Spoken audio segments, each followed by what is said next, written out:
Hey everybody, welcome to an early edition of Uniquely Lutheran. I am Al Ernst, and this, my friends, is The Robe. He is now going to be called The Robe from now on. Pastor Jeff. I should have worn my robe. You should have. Oh yeah, he's the robe.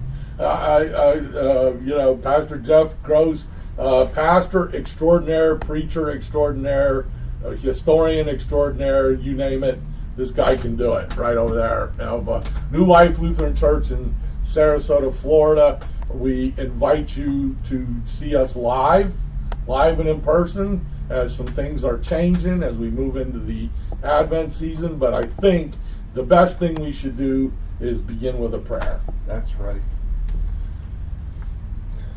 Dear Lord, as we come very close to the holiday of Thanksgiving, where we set aside a day to say thank you, let us make that a habit every day to set time aside to say thank you. We have so much to be grateful for. We're grateful to be able to come to you live right now. We're grateful to be able to be at church, and we're grateful for the bounty of the blessings that you lavish upon us every single day. Keep us mindful of this, keep us grateful, and keep us faithful. In Jesus' holy name, amen. Amen. And who said you could flunk free-form prayer? You did a great job there. You that was a great. Yeah, if there was a free-form prayer class, I'd probably be about a C student. Oh, I think you're better than that. All right. Everybody, thank you so much. You're going to be seeing our little mini show commercial. You know, what do they call them in song? It's an EP. It's not quite not quite an entire show, but it is a little longer than a commercial for our big Advent event coming up on December the 12th. I have agreed, along with some of my buddies in the comedy industry, to provide New Life with a great comedy show at our facility out here at 8010 Fruitville Road, correct? Right. And you can go to our website, which is newlifesarasota.org, or you can go to my website, which is jesterdog, JESTERDOG.com, or you can even Google my name and you will have a link to the tickets. Now, the tickets, you're not paying for tickets. Why? Because we're not asking for a fee up front. We're saying there's a $20 value. If you don't have, we still want you to be here. We absolutely do. But we will be taking a free will offering at the end of our show that will hope to defray some of the expenses of some of my friends who are graciously donating their time, and also help us with some of our really cool holiday, Advent, Christmas decorations that I'm not sure I want to exactly spoil the surprise yet, because we're into Thanksgiving. But right. I mean, you got some of my fave. You're doing some of my faves, so I'm really excited about it. That's great. Really doing that. So anyway, what we wanted to do today, as we are really moving into the holiday season, and I'll tell you a couple things. Number one, those of you that have either texted, emailed, and or asked me directly about my leg, yes, I don't call things miracles. I call them God's plan, because if somebody else ended up with a tumor of cancer, I'm not sure that God thinks less of them than he would think of me by it not being. All the pathology came out good. They dug that tumor right out of me. The reason I'm so happy is I've got about 35 stitches in my leg, and they've given me a lot of really good pills. And so that's probably why you were dancing. That's right. I was. I look like Snoopy. Yeah. And there's a hint for our Advent theme right there. Anyway, I feel good. And those of you who know my debates that I have about miracles, do I doubt for a minute that God doesn't provide a miracle immediately, just like he did in the day of Jesus? Not at all. I think those happen. But what I think we don't do is we don't look at the miracles that God created through our brains and education and all that kind of. I mean, let's face it, 25 years ago, this whole thing would have been a whole different story. This was a matter of an MRI and them determining what they needed to do, and believe it or not, when they cut into my leg, which, not to get too gross, they did it with a local anesthesia, and they were joking around going, "Hey Al, want to see there's your kneecap, and there's your tendons," and we got everything out and sewed it up, and everything is really good, but definitely the doctors and nurses are instruments of healing. Yes, they are. Absolutely. And they're also instruments of really making me mad, along with Waiter. And I'll tell you that story real quick, and then we will get into the bones of our... Okay, listen. I understand I am within 2 weeks of becoming 60 years old. I get it, all right? But we were at a restaurant, weren't we, producer Amy, on Friday, called Ginza, and they were all good, and I get the bill, and I automatically get the senior discount, which everybody should say, wonderful. Yeah, most people would. But Al... That's not most people. That's not most people. I had always been asked how old I was. Would I qualify? Or would I order for the senior menu? But no, the senior menu was that age, and he gave me the automatic discount. I told him it cost him in his tip right there. No. And then, to top it off, I go to the doctor.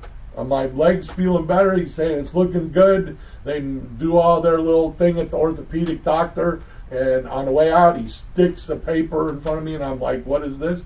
And he goes, "You got to take this down to the driver's license Department of Motor Vehicles to get your handicap sticker." Oh, I didn't hear about that. What?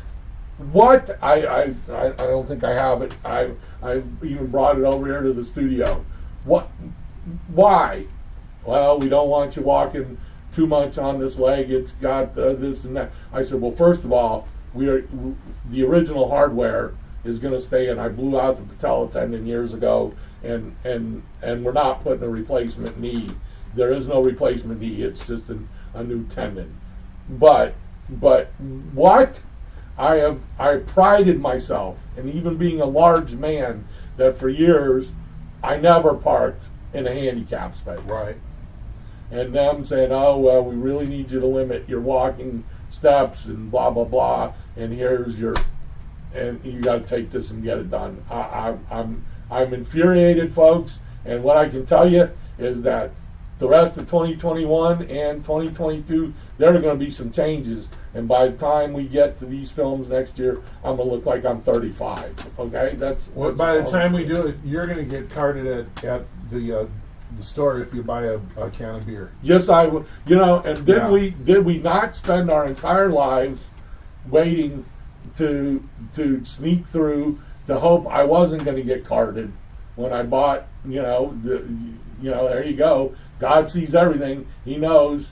When I was 17, I tried to buy beer at the 7-Eleven, and man, I didn't want to get carded. I wanted to look like I was 25.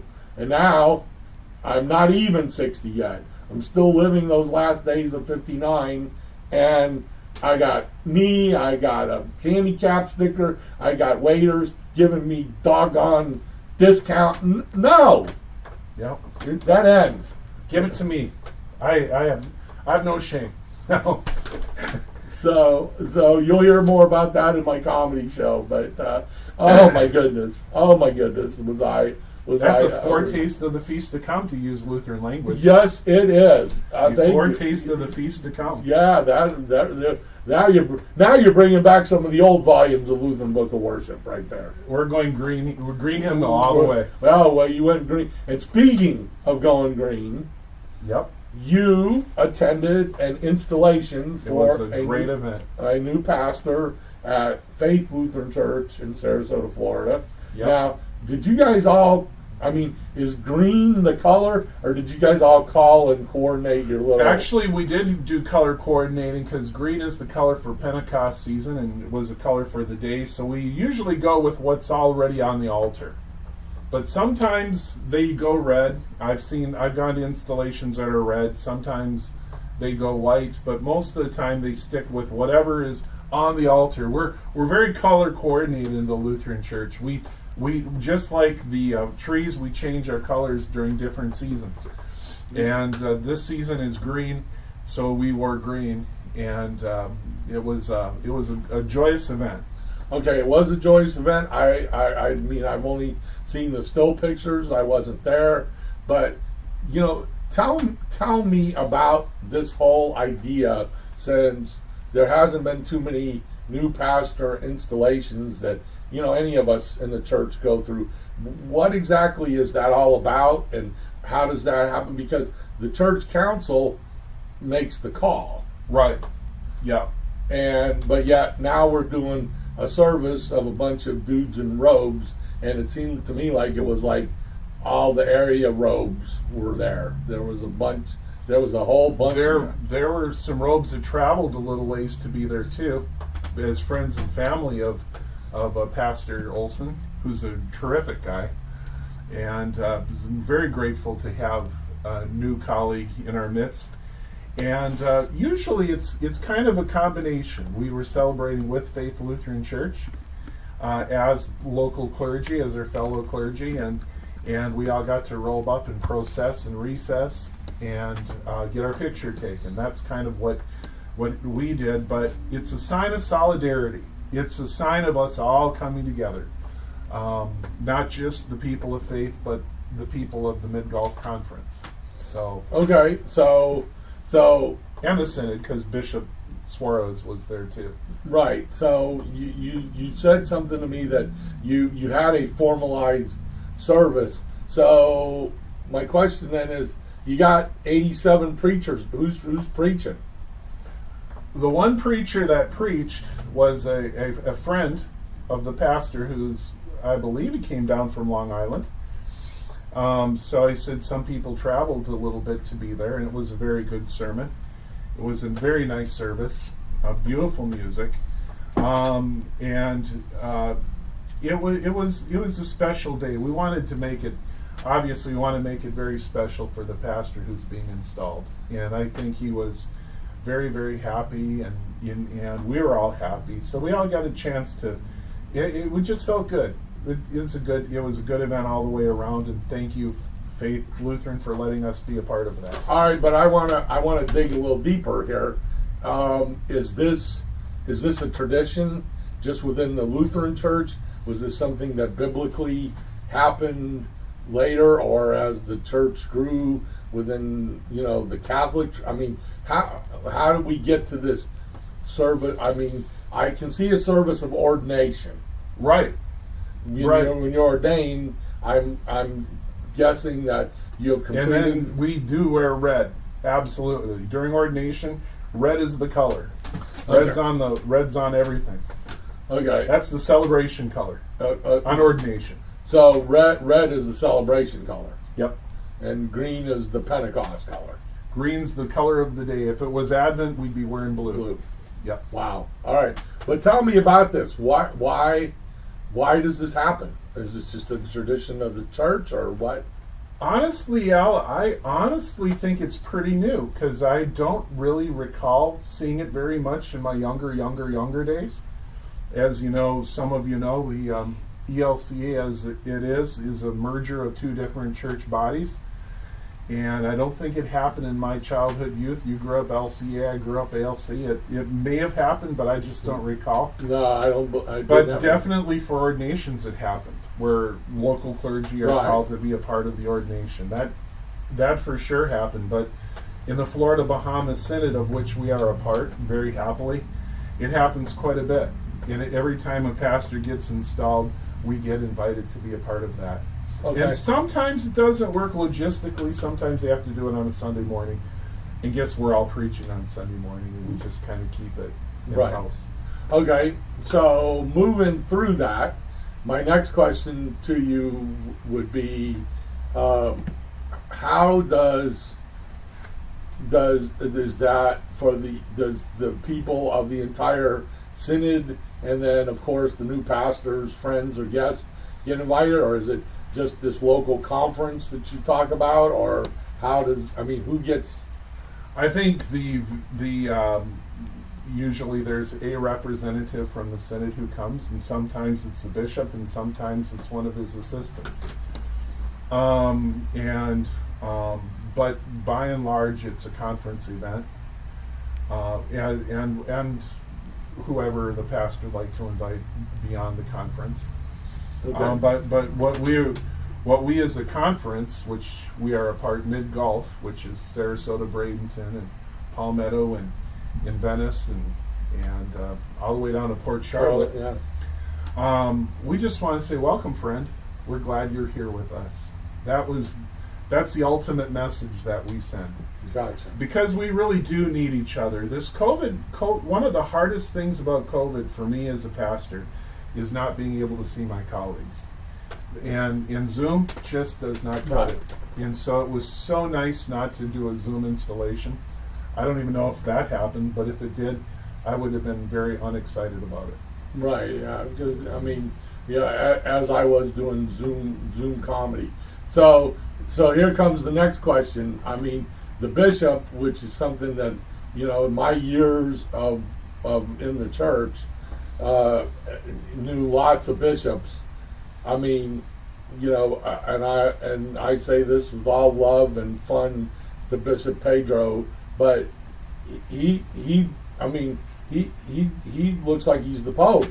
He's poping it out. He got what's the whole gig with the hat and the huge crook and all that. They actually have very specific names. Really? It's not a hat and the old crook? Yeah. Right, okay. right. It's the mitre and the crozier. Really? What? The mitre is the hat and the crozier is the crook. All right. Is this like they are the shepherd? Yes. And that's the whole idea. But now I don't Yes. remember shepherds wearing big old hats. Well, that would be the crozier part. You're right. The shepherd's crook, and I've seen lots of different ones. Every synod has one for their bishop, and a lot of times it has the insignia of the synod on it. It's really very nice, and they carry it in a case, and they put it together. And the hat part, it all depends on your bishop. It really does. It all depends. Some bishops feel comfortable wearing mitres, some choose not to. And the mitre is really, yeah, you're right. There aren't too many shepherds running around wearing a mitre. But it does represent the office that they're called to be a part of, the office of the bishop. Well, I've got to say, the first time I saw him with the hat was in the services at the Synod Assembly, back pre-COVID. And I actually honestly was quite, spiritually moved by that entire processional and everything like that. I was really caught into that moment, and I thought it was really cool. But it's just something that I haven't seen. Well, one of the things I didn't realize until probably on Sundays, he had a green one. Right. And so if He's we got had red. red, he'd have a red one. If it was Yeah. blue, he'd have a blue one. So he has one for all of his outfit. And the other vestment that you have that covers that looks like a poncho, it's Yeah. not called a poncho. It's called I'll get back to it. Having one of those brain moments, but I'll get back to it. But I thought that was worn by the guy who was getting installed. He was wearing one too. Yep. Okay, because I thought maybe that was your little special, like when you graduate, you move the tassel. I thought maybe he got that because Right. that was his quote unquote moment. And of course, it'll be 3:00 this afternoon. I'll remember what it's called, but I have one too that I wear on white days that are white. But it was a special event, and mine's going to be January 23rd. I know, which again was another question because you were actually called to us, and Right. formally the agreement was made. July 20th? That's 10th? right. Somewhere in there. And so there's a lot of months in between that, and you were telling me earlier that this was a fairly quick installation after. I think so. I don't know for sure, but what we wanted to make sure is that everybody who comes down here in the winter gets a chance to come to be a part of it. I agree. And I think it was just a matter of logistics and timing that we moved it to where we moved it. But I'm your pastor, 100%, no doubt about it. Letter of call comes on, I'm doing the work that you call me to do, and I'm not going to start working on January 24th just because I'm being installed on January 23rd. I thought that's why you just kind of had your feet up and everything was. No, I mean, you know,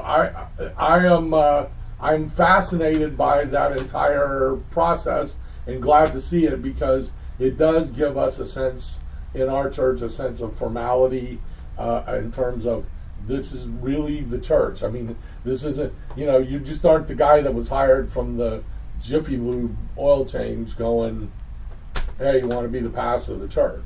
And we weren't wearing shorts and Hawaiian shirts. We were dressed up quite nicely. It was a very tasteful event from start to finish, and there's something to be said for that. There really is. And the music was outstanding, and just the general feel is pretty good. Well, I know the timing is very appropriate in terms of that. Now, tell us what's going to be happening as we move in to this Advent season, because that is something we can announce. We're going to have some stuff people have never seen before here. Oh boy, stuff people have never seen before. Boy, that's always. Well, I mean, certainly. No, I just don't want you to give these poor people palpitations But no, I'm kidding. No, it isn't the We're not bringing in Broadway. You know, it's not a Broadway show. No. But what we are doing, what I will say on Tuesday nights and the Tuesdays during the season of Advent in the evenings at 6:30 p.m. are the Holden evening prayer. It's a Vesper service.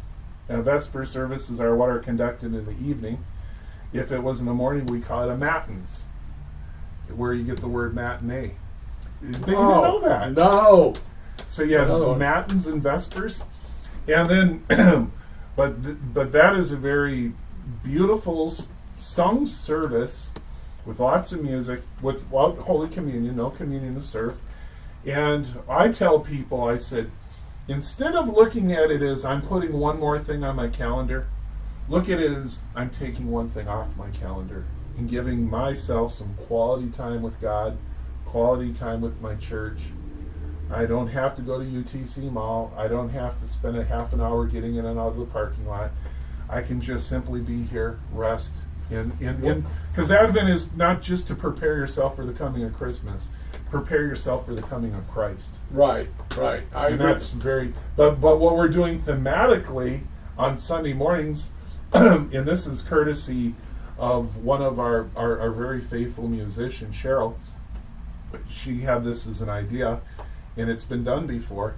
We're going to have a Charlie Brown Advent, and we're going to look at the characters from the Peanuts comic strip, and each one of them really has a virtue that connects with the candles, and it's a nice tie-in, and it also will bring us to a kind of a kinder and gentler place. Right, I think it's pretty hard to be depressed when Snoopy shows up. Yeah, it's pretty hard. But I think there's the great story of Charlie Brown and the community, which he thought didn't support him coming together. It's a very, it has a very. Dare I say the best? It is an unapologetically Christ in the center Christmas story. Yeah, of course. And it'll 100 years from now we'll be watching it. And we'll be forgetting lots of them, but we'll still be watching that one. And with no doubt, we'll be able to buy all of our trinkets at CVS and Walgreens because they, between Rudolph they're and the gift Charlie that keeps Brown, on giving. that's right. Now, I am so excited about it, and in fact, we are going to use our house as I'm convinced our house to be kind of carry on the theme of the church through this. So I'm ecstatic because to me that means Christmas decoration is one ratty tree on the dinner table with a bulb on it. We're like, we're done. But all that tree needed was a little bit of love. Yeah, and then unfortunately, why do I feel like I'm pulling out the big? Why do I feel like I'm pulling out the big tree from the attic on Christmas Eve or something like that? Yep. But here's the interesting part of that entire. I just believe that the real the not only that, but it brings me to such a time of when I was a kid, and I can remember, of course, Charlie Brown, and dare I say all the secular stuff, but Charlie Brown and Rudolph and Frosty the Snowman kind of kicking off the holiday season, which cracks me up because that was my birthday's in very early December, and I remember that being the time of where the real kickoff was. Whereas last night I was on one of our local roads in Sarasota, going down a road called McIntosh, fairly busy, but people already have all their Christmas lights up. I mean, they've already turned things. I don't know. At some point, my question always is going to be, where do we lose the meaning? Where does it? That is probably $1 million question. And here's the nice thing about it. In the good old days of Advent, Advent was Advent and Christmas was Christmas, and when Christmas came, that's when you started getting the trees and the decorations out. And we quit kidding ourselves about that years and years and years ago, because malls got the decorations out in December, but they certainly didn't get them out in October. No, but then but they're definitely, even October you start to see Christmas come along. But Jeff, didn't you also see the decorations gone, packed, see you later? Like, when you were making your return of the sweater that didn't fit to Macy's, you would have never known Christmas existed in those places. It was it was gone. It's really supposed to linger on till January 6th. Right. Well, and 12 days of Christmas, right. That's true. December 25th is the first day. Okay, and that was my next question. So you really do have that time all the way through, which is another time to celebrate. And by January 6th, the tree's usually been back in the attic for about a week. Right, and kind of an interesting thought process there, and I just wanted to, and something we can visit. We've been trying to put that genie back in the bottle, but it ain't going to happen. So no, especially in the world. Well, in the world of retail, though, guess what? The shipping problems will not allow us to do that. So, sure. Anyway, folks, thanks for being a part of this for our year. Of course, we're not even close to being wrapping up. We've talked about are going to be our holiday shows.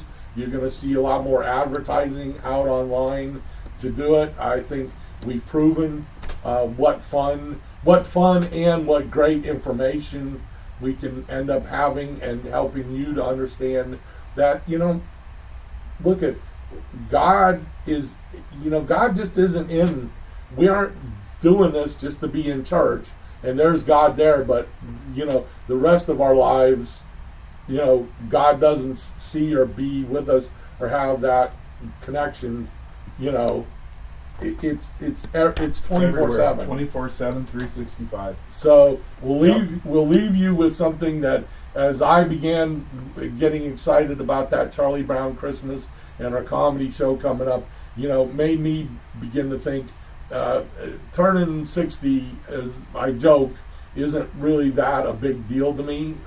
It really is not, and we'll maybe explain all that in another show. But it all has brought me back to us getting so caught up in our adult lives that we don't see the richness of some things. And I kind of came up with a little math equation in my algorithms living. And when I say the word romance, It isn't just are you on a date or are you in love, but to me there is a romantic notion of life. Mm-hmm. And just like I get when I have identification with some parts of a church service, as much as I do going to a baseball field, and even with no fans in it and just staring at the fields, where I am sure many people probably get that same sense of romance when they are out at the beach, when they look at the water and everything like that. And I think the older we get, somehow the more we lose that idea of romance. And we always say you can't have all that silly romantic dreams and everything like that, but what I say is that you can combine that. And then my second R is romance times respect. And what I mean by respect is that especially in our days in other areas of whether it's politics or whatever it is, we have somehow lost the idea that we respect one another. And I think part of the romance was that we all did respect everybody and that we gave them a moment to be. And then you go, okay, Al, you got all those really great, good feeling words, and I went, reality. Reality sets in for all of us. Whether you have children, whether you have health issues, whether you have bills coming in, whether you have things to do, whether your car is broken and it's got to get fixed, we have to live with reality. And it's the people who get so caught up in maybe the first one or two of these that don't, they end up getting too far in the hole and they don't see reality for what it is. And what I think is if you take all of those three together and you kind of multiply them, not add them, you get real life. Okay. And so with real life comes what the richness of what I think our faith has been, and what God put us out here to do was live that really rich life. And and when I say rich, it doesn't mean that you're financially rich. Some of us are, some of us aren't. But to really feel those deep-seated feelings. And if there's one thing that has come to me through this COVID year and of our changes in church and new friendships and everything like that, is that it really made me realize what I'm really here for, and brought back to the reality of life. So romance times respect romance times respect times reality equals real life. So that's just the silly algorithm for this week. I hope you've enjoyed our little soiree of interesting facts of how the church works. Pastor Jeff will be full of knowledge as we get into the ideas of Advent and how that happened, and into Christmas, which is a great new thing today. I want to really get into this. That Advent was the preparation time, whereas to me, all the Christmassy stuff now starts during Advent. I can't wait to talk about it. That'll be great. Good. All right, buddy. Thank you so much for being a part of this. And thank you out there, and thank producer Amy and all the people that helped get our studio done. So until next Tuesday, we are Uniquely Lutheran.